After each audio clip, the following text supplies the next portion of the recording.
Baik, terima kasih atas waktu yang diberikan kepada kami untuk menjelaskan sedikit materi tentang etika ontologi. Pengertian etika secara bahasa. Kata etika lahir dari bahasa Yunani ethos, yang artinya tampak dari suatu kebiasaan. Dalam hal ini yang menjadi perspektif objeknya adalah perbuatan, sikap, atau tindakan manusia. Pengertian etika secara khusus adalah ilmu tentang sikap dan kesesuaian suatu individu dalam lingkungan pergaulan yang kental atau aturan dan prinsip berkaitan tingkah laku yang dianggap benar. Sedangkan pengertian etika secara umum adalah aturan, norma, kaidah, ataupun tata cara yang bisa digunakan sebagai pedoman atau asas suatu individu dalam melakukan perbuatan dan tingkah laku. Penerapan norma ini sangat erat kaitannya dengan sikap baik dan buruknya individu di dalam bermasyarakat. Dengan begitu, etika adalah ilmu yang mempelajari baik dan buruknya serta kewajiban hak dan tanggung jawab, baik itu secara sosial maupun moral, dan setiap individu di dalam kehidupan bermasyarakat. Atau bisa dikatakan juga bahwa etika mencakup nilai yang berhubungan dengan akhlak individu terkait benar dan salahnya. Etika tentunya harus dimiliki oleh setiap individu dan sangat dibutuhkan dalam bersosialisasi, yang mana hal itu menjadi jabatan agar terciptanya suatu kondisi yang baik di dalam kehidupan bermasyarakat. Dan contoh etika yang sering ditemukan dalam kehidupan sehari-hari dan di sekitar, yakni mengucap salam saat bertemu ke rumah orang, baik itu saudara, kerabat, maupun teman. Kemudian meminta maaf setelah kita berbuat kesalahan dan mengucapkan terima kasih atas seseorang yang telah menolong atau membantu kita. B. Etika ontologi. Etika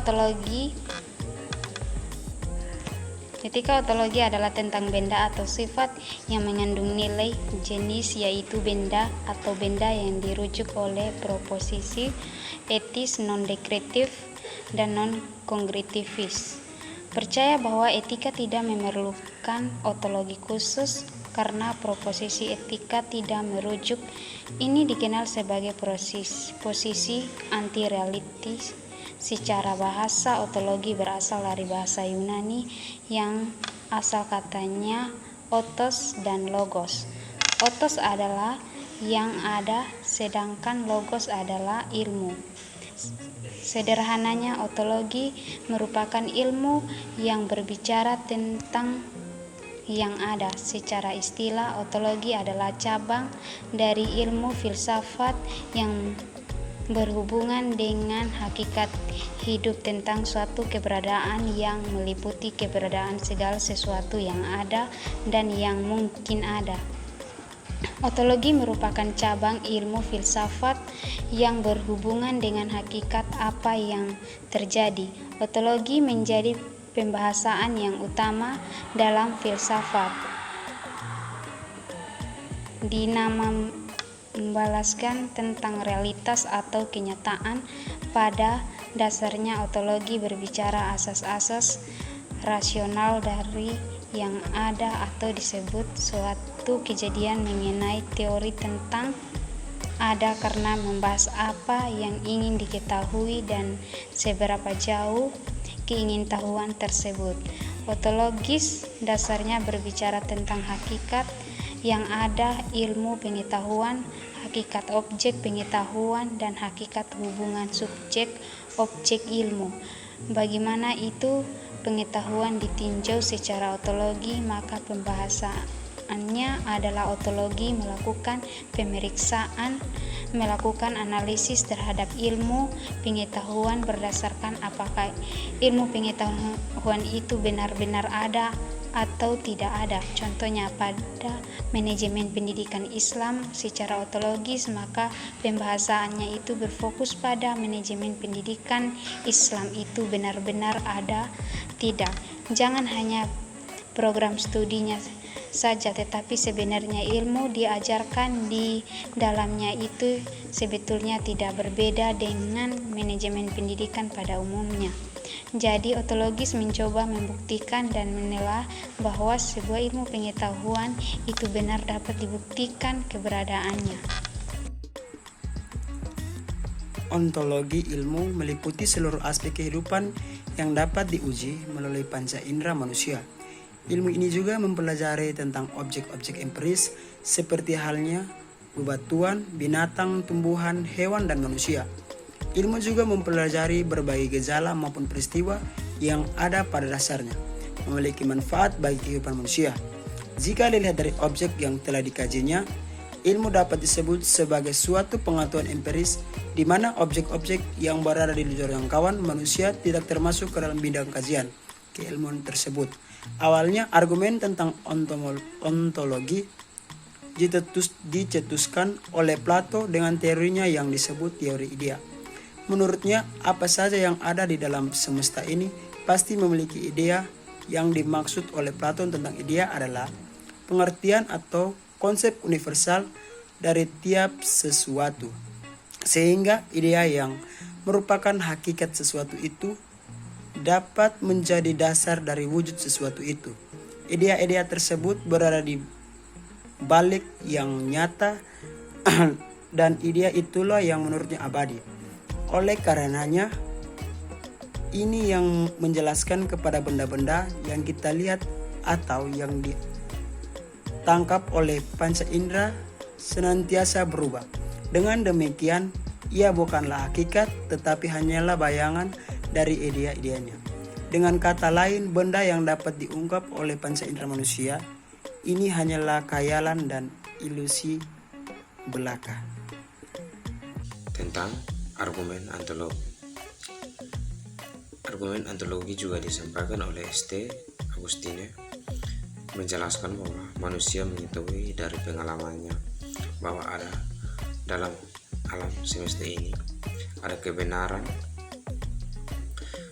Kendati demikian, tentang akal manusia merasa bahwa apa yang ia ketahui memang benar. Terkadang juga manusia merasa ragu bahwa apa yang diketahuinya itu adalah suatu kebenaran. Menurut Agustine, akal manusia pada dasarnya mengetahui bahwa di atasnya masih ada suatu kebenaran yang tetap menjadi sumber bagi akal manusia dalam usahanya untuk mengetahui apa yang benar. Terkadang yang tetap itulah kebenaran yang mutlak. Demikian, kebenaran yang mutlak ini juga menurut Agustine disebut dengan Tuhan. Ontologi ketika melihat hakikat suatu kenyataan atau hakikat sesuatu yang ada melalui dua macam sudut pandang, yaitu yang pertama kualitatif, yaitu dengan mempernyatakan apakah kenyataan itu berbentuk tunggal atau jamak. Yang kedua kualitatif, yaitu dengan mempertanyakan apakah kenyataan itu mempunyai kualitas tertentu. Baik, saya akan melanjutkan karakteristik ontologi. Karakteristik dari ontologi ilmu pengetahuan antara lain sebagai berikut. Pertama, ilmu berasal dari suatu penelitian. Yang kedua, adanya konsep pengetahuan empiris dan tidak ada konsep wahyu. Yang ketiga, pengetahuan bersifat personal, objektif, sistematik, metodologis, observatif, dan netral. Keempat, menghargai asas verifikasi atau pembuktian, eksplanatif atau penjelasan, keterbukaan dan dapat diulangi kembali, skeptisisme yang radikal, eksperimental dan berbagai metode eksperimen. Yang kelima, melakukan penelitian bentuk kausalitas atau kausality dan dapat ilmu mengenai